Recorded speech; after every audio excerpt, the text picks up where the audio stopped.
Esta es la historia de un barco que, como tantos otros, zarpó un día desde su puerto de origen con una carga habitual, en una ruta establecida, sin contratiempos, sin advertencias. Una jornada que debía haber sido una más en el calendario de navegación comercial del Mar del Norte. Pero lo que comenzó como una travesía común, terminó convirtiéndose en el centro de uno de los incidentes marítimos más impactantes de los últimos años en aguas europeas. Les hablo del Flinter Star, un buque de carga general de bandera neerlandesa, diseñado para cumplir con eficacia su papel en la vasta red de comercio marítimo global. No era un gigante como los superpetroleros o los portacontenedores de dimensiones colosales, pero sí una pieza fundamental de la maquinaria logística que sostiene nuestras economías. El Flinter Star navegaba con precisión por rutas bien conocidas, fluyendo entre corrientes marítimas, tráfico intenso y condiciones meteorológicas exigentes. Su historia no parecía destinada a llamar la atención. Pero una sola noche, un solo error, una única colisión lo cambió todo. Hoy vamos a revivir cada instante de aquel suceso, desde los orígenes del barco y su rol en la industria, hasta los minutos finales antes del impacto, el caos posterior, el hundimiento súbito y las secuelas que aún perduran en la memoria de quienes estuvieron allí. El Flinter Star era un buque de carga general, un tipo de embarcación muchas veces eclipsada por los grandes colosos del mar, pero no por ello menos vital para el funcionamiento del comercio marítimo global. Estaba registrado bajo bandera neerlandesa, con puerto base en los Países Bajos, y operaba dentro de una flota que se especializaba en el transporte regional e intercontinental de cargas industriales. Su estructura no respondía al perfil de los gigantes del océano, como los portacontenedores ultramodernos o los superpetroleros de cientos de metros de eslora. No era una mole que captara la atención al entrar a puerto, ni una silueta que marcara presencia en las cartas náuticas de los grandes corredores, y sin embargo cumplía un rol esencial. Estaba diseñado para cargar y descargar eficientemente en puertos medianos, adaptarse a distintos tipos de mercancía, y maniobrar con agilidad en rutas con alta densidad de tráfico marítimo. Entre sus cargamentos habituales se encontraban placas de acero, estructuras metálicas, componentes industriales y a veces productos más delicados que requerían estiva específica. Bajo esa apariencia de normalidad, cada travesía del Flinter Star implicaba una coreografía compleja. Cálculos de estabilidad, distribución del peso, previsión de marea, coordinación con los horarios de atraque en destino, ajustes por meteorología adversa, y sobre todo, una vigilancia constante ante los riesgos invisibles del mar. El Flinter Star, como muchos otros cargueros de su tipo, estaba preparado para operar bajo condiciones exigentes. Vientos intensos, nieblas espesas, corrientes cruzadas, zonas con tránsito complejo.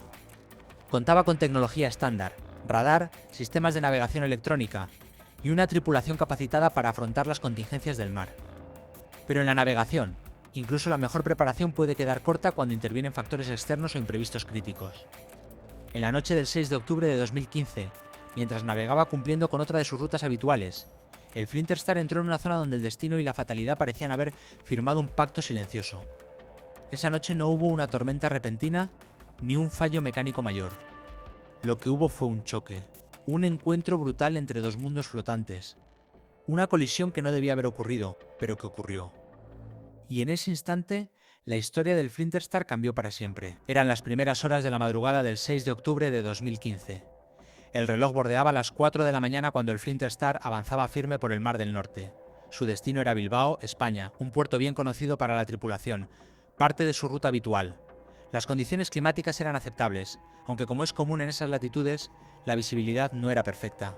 El cielo estaba cubierto, el viento soplaba con fuerza moderada del noroeste, y las olas golpeaban el casco con un ritmo constante pero manejable.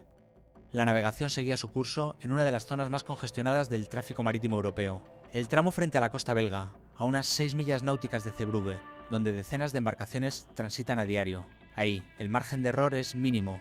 Es un embudo de acero y radar, donde buques de gran porte se cruzan con ferries, cargueros medianos y pesqueros, todos siguiendo rutas trazadas con precisión quirúrgica. La tensión es constante, incluso cuando todo parece tranquilo. Y esa noche, aunque el Flinter Star navegaba bajo normalidad aparente, otro buque se aproximaba por la misma zona. El Aloraik, un metanero colosal de más de 300 metros de eslora, diseñado para transportar gas natural licuado a temperaturas extremas. El Aloraik, debido a su tamaño y naturaleza de carga, operaba bajo condiciones estrictas de seguridad. Su maniobrabilidad era limitada, su inercia inmensa, y cualquier alteración en su trayectoria requería tiempo y espacio que, en ese punto del mar, eran un lujo. Mientras ambas embarcaciones se aproximaban, los sistemas de radar detectaban sus posiciones, y el tráfico marítimo debía coordinar su paso mediante radio y reglas internacionales de navegación. En teoría, todo estaba bajo control. Pero algo falló. No hubo la coordinación necesaria. Las trayectorias se cruzaron en un ángulo mortal. El metanero impactó al Flinter Star por el costado, generando un crujido metálico que resonó por todo el casco. Fue un choque brutal, directo, sin posibilidad de corrección a última hora. El acero se desgarró, los compartimentos estancos comenzaron a ceder, y el agua entró con rapidez devastadora. El punto de impacto abrió una herida irreparable en la estructura del Flinter Star. Las alarmas se activaron, las luces de emergencia parpadearon y la tripulación apenas tuvo tiempo para comprender la magnitud de lo que acababa de ocurrir. El daño fue inmediato y masivo. El Flinter Star comenzó a escorar hacia uno de sus lados, en un movimiento que fue ganando velocidad con cada segundo. La inclinación puso en riesgo no solo la estabilidad del buque, sino también la vida de quienes aún se encontraban dentro. El mar, ahora alterado por el siniestro, golpeaba el casco con más fuerza, como si intentara rematar lo que la colisión había iniciado. La sala de máquinas quedó parcialmente inutilizada, y la comunicación con el exterior se volvió intermitente. En pocos minutos, lo que era una travesía comercial rutinaria se transformó en una emergencia total. El agua inundaba compartimentos sin control, el casco sufría deformaciones visibles, y las opciones se reducían drásticamente. Para los marineros, la prioridad se volvió una sola: sobrevivir. En esa noche oscura, rodeados de un mar implacable y de estructuras que se desmoronaban, comenzó una carrera contra el tiempo. Una carrera que no todos los buques pueden ganar. Esa fue la noche en que el Flinter Star dejó de ser un buque operativo y se convirtió en el centro de una catástrofe. Tras el impacto, el Flinter Star entró en una fase de deterioro rápido e irreversible. En cuestión de minutos, la estabilidad del buque quedó comprometida. La línea de flotación comenzó a inclinarse. El agua invadía los compartimentos internos a una velocidad alarmante, y la tripulación se vio forzada a abandonar los procedimientos habituales. La popa, severamente dañada, fue la primera en rendirse ante la presión del mar. Comenzó a hundirse con lentitud al principio, luego con creciente velocidad, arrastrando consigo secciones del casco que ya no ofrecían resistencia estructural. El buque, en un último intento por mantenerse a flote, encalló sobre un banco de arena cercano, lo que evitó su hundimiento total inmediato, pero no detuvo el proceso destructivo. La inclinación del casco generó torsiones internas que aumentaron aún más las fracturas. Era como ver a un organismo metálico desgarrarse desde dentro. Según el informe oficial emitido por las autoridades neerlandesas, el Flinter Star se hundió casi inmediatamente. Y aunque el término casi suena ambiguo, en tiempo real fueron minutos cargados de desesperación, donde cada decisión marcaba la diferencia entre la vida y la muerte. Como si el drama humano no fuese suficiente, el mar comenzó a recibir un segundo golpe, el ambiental. El Flinter Star, como la mayoría de los buques de carga general, transportaba su propio combustible para operaciones. En este caso, una combinación de diésel marino y fuelóleo pesado, altamente contaminante. Tras la fractura del casco y la posterior entrada de agua, varios tanques de combustible se vieron comprometidos. El hidrocarburo comenzó a filtrarse silenciosamente, esparciéndose en la superficie del mar en forma de manchas densas y oscuras. La zona, ya de por sí frágil en términos ecológicos, quedó expuesta a un riesgo potencial de gran escala. De inmediato, las autoridades marítimas activaron los protocolos de emergencia ambiental.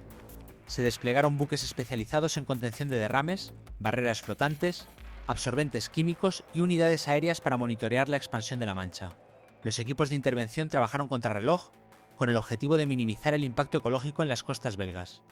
En paralelo, se evaluó la posibilidad de recuperación del buque, pero la inclinación, la fragilidad de la estructura y el riesgo de colapso total hacían inviable cualquier intento de salvamento inmediato. El Flinter Star, ahora herido, contaminante y parcialmente sumergido, se había convertido no solo en una emergencia técnica y humana, sino también en un problema ambiental de alta prioridad. Una vez apagadas las llamas de la emergencia, comenzó la fase de análisis. ¿Por qué ocurrió este desastre? ¿Qué factores convergieron? Las investigaciones apuntaron a una combinación de elementos. Factores humanos, decisiones de la tripulación, comunicaciones, alertas que quizá no se gestionaron con la rapidez necesaria. Factores técnicos, daños estructurales, la rapidez de la inundación, la estabilidad del buque. Factores operativos y ambientales, tráfico marítimo intenso, condiciones de navegación durante la madrugada, visibilidad, rutas compartidas por grandes buques. Se analizaron los procedimientos de seguridad del Flinter Star, la coordinación con el tráfico marítimo, la capacidad de maniobra del buque frente a un metanero de gran tonelaje, y la distribución de las cargas a bordo. Asimismo, se cuestionó la formación de la tripulación ante una emergencia de este tipo, la rapidez del rescate y la gestión del derrame de combustible. El resultado de esa investigación finalizó en recomendaciones para el sector. mejoras en los sistemas de alarma y comunicación, reforzar la supervisión en zonas de tráfico denso, robustecer los protocolos de evacuación y prestar especial atención a la estabilidad de los buques de carga general. Lecciones que aún siguen vigentes. El hundimiento del Flint Star implicó múltiples repercusiones. Para la compañía propietaria fue una pérdida total del buque. Para la tripulación, un trauma, heridas, que hizo una revisión de sus carreras.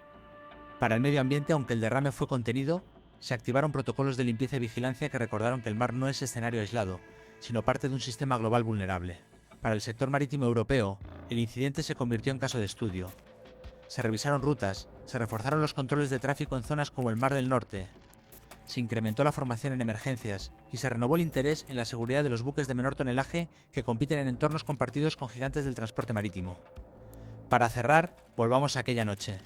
La popa hundiéndose, la tripulación al borde, el mar reclamando un barco que antes surcaba las olas como cualquier otro.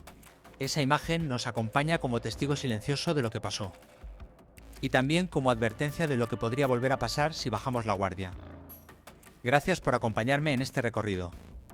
Si te ha interesado esta historia, no olvides suscribirte al canal, dejar tu comentario y compartir para que más personas conozcan lo que pasó con el Flint Star. Hasta la próxima travesía.